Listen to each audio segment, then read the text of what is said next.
সবাইকে জানাই আমার এই ম্যাথ ক্লাসে স্বাগত। আজকে তোমাদের শেখাবো যে আয়ত ঘনক সম্পর্কে তোমাদেরকে আজ শেখাবো। এই যে দেখতে পাচ্ছ, এটা হলো একটা কি আয়ত ঘনক। তার মানে যদি তোমাদেরকে বলে যে আয়ত ঘনকের বাহুর সংখ্যা কয়টি হয়, দেখো বাহু কাকে বলা হয়। এই যে আয়ত ঘনকটা রয়েছে তার এই যে এগুলিকে বলা হয় প্রত্যেকটা বাহু।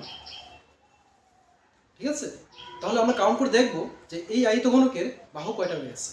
ফার্স্ট দেখো 1 2 3 4 5 6 7 8।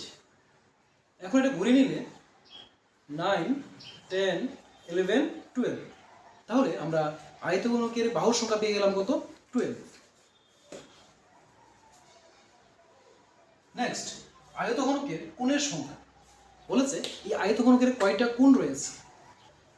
এই যে দেখো, এখানে একটা কোণ রয়েছে, এখানে একটা কোণ রয়েছে, দুটো 3 4 5 6 7 8।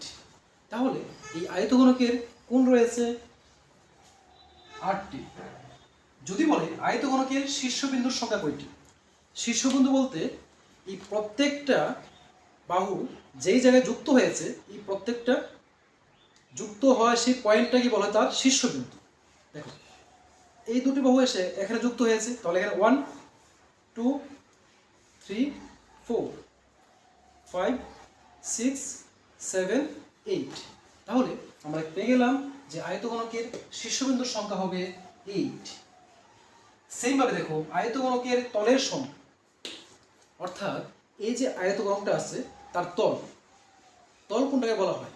এই জায়গায় দেখতে পাচ্ছ, এটা হলো তার তল। দেখো এটাকে আমরা চাইলে এভাবে রাখতে পারি। এটা তল 1 2 3 4 5 6। তাহলে আমরা এই আয়ত ঘনকের তল পেয়ে গেলাম কয়টা? 6টা। 1 2 3 4 5 and 6। আয়ত ঘনকের তলের সংখ্যা হলো 6। আশা করি বুঝতে পেরেছো। আয়ত ঘনকের তল, তার শীর্ষবিন্দু, তার কোণ এবং তার বাহুর সংখ্যা যাই হয়, আয়ত ঘনকের যা হবে ঘনকের সেম হবে। তাহলে এখন তোমাদেরকে আমরা এই আয়ত ঘনক কীভাবে ড্র করব এটা শিখব। তোমাদের শেখাবো যে আয়ত ঘনক কীভাবে ড্র করতে হয়। দেখো প্রথমে একটা আয়তক্ষেত্র অঙ্কন করে নেবে। একটা আয়তক্ষেত্র অঙ্কন করার পর ঠিক তার এক সাইড থেকে মাঝখান বরাবর এইভাবে টান দেবে, আবার সেমভাবে নিচের দিকে দেবে, দেওয়ার পর তার এই কর্নারগুলি যুক্ত করবে। দেখো আয়তঘনক তৈরি হয়ে গেল। মনে রাখবে যে যে কোনো আয়তঘনক তৈরি হওয়ার জন্য 6টি আয়তক্ষেত্রের প্রয়োজন হয়। এই যে দেখতে পাচ্ছ, দেখো এটা হলো একটা আয়তক্ষেত্র, এই যে দুটো আয়তক্ষেত্র, 3টে আয়তক্ষেত্র, এই যে 4টা আয়তক্ষেত্র 5 and এখানে দেখো একটা রয়েছে 6। তাহলে আমরা কি বুঝতে পারলাম যে একটা আয়ত ঘনক তৈরি হওয়ার জন্য 6টি আয়তক্ষেত্রের প্রয়োজন হয়। যদি তোমাদেরকে বলে যে আয়ত ঘনকের প্রতিটা তল দেখতে কিসের মতো হয়, আয়ত ঘনকের প্রতিটা তল দেখতে আয়তক্ষেত্রের মতো হয়, অর্থাৎ 6টি আয়তক্ষেত্র নিয়ে একটি আয়তঘনক তৈরি হয়।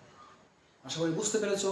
ক্লাসটি ভালো লাগলে অবশ্যই ক্লাসটি সবার মাধ্যমে ছড়িয়ে দেবে এবং সবাইকে শিক্ষার সুযোগ করে দেবে।